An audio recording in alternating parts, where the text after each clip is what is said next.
কেন আজকে আমাদের অন্যান্য দলের ভাইয়েরা বুঝে না, আমরা ঠিক বুঝি না। এজন্যই বুঝি না যে নির্বাচন পদ্ধতির মাধ্যমে বারবার সন্ত্রাস হয়। আমার নিজের ভোট নিজে দিতে পারি না।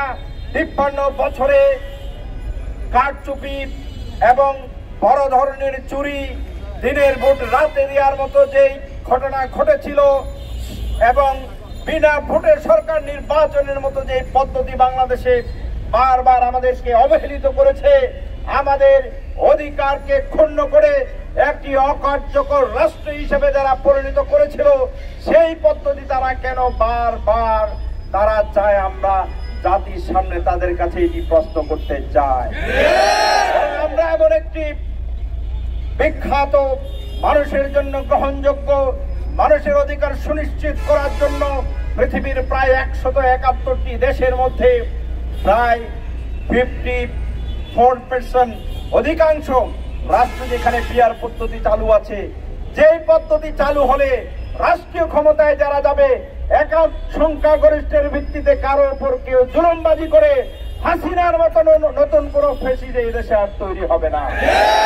সবচেয়ে বড় কথা হচ্ছে আমরা আমাদের যোগ্য নেতা, এমন নেতা বাছাই করতে পারবো যারা মানুষের অধিকার নিশ্চিত করবে এবং সৎ যোগ্য লোকরা দেশের নেতৃত্ব দেবে।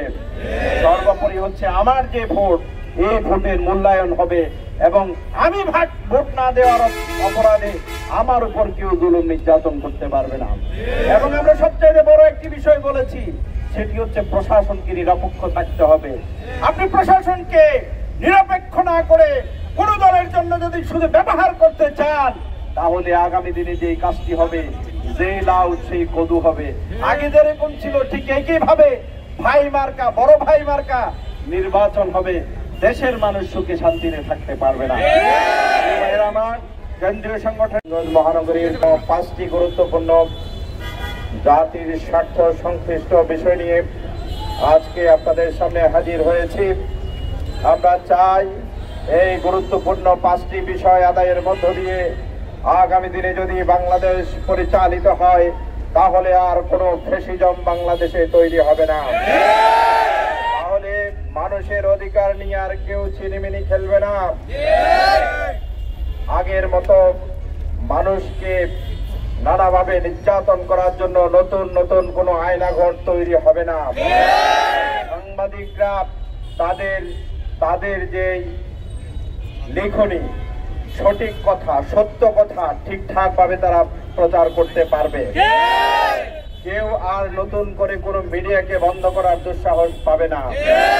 কোন দল কোন দলের উপর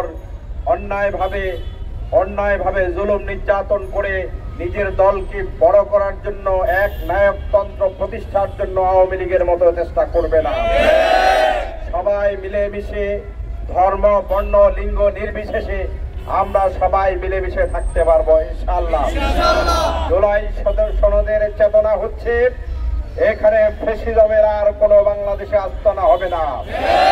জুলাই সনদের চেতনা হচ্ছে আমাদের প্রায় 2000 ভাই বোন শ্রমিক জনতা যে জীবন দিয়েছেন, সেই জীবনের বিনিময়ে বাংলাদেশে আর কোনো অনৈক্যের দানা পার্শ্ববর্তী দেশ থেকে গড়ে তোলার আর সুযোগ পাবে না। এখানে ব্যবসায়ীরা স্বাধীনভাবে ব্যবসা করবে, কেউ তাদের ব্যবসা বাণিজ্য দখল করবে না। এই সনদের স্পিরিট হচ্ছে আর কোনো ক্ষমতাবান লোক দুর্বল লোকদের উপর কোনো অত্যাচার করতে পারবে না। একই সাথে আমরা বলেছি, এখানে যারা ছাত্র হত্যার সাথে জড়িত, মানুষের জানমাল নিরাপত্তা দিতে যারা বিভিন্ন সময় ব্যর্থ হয়েছেন, অবহেলার কারণে তাদেরকে বিচারের আওতায় এনে সুষ্ঠু বিচারের মাধ্যমে জাতির কাছে আগামী দিনে একটি প্রমাণপত্র রাখতে হবে।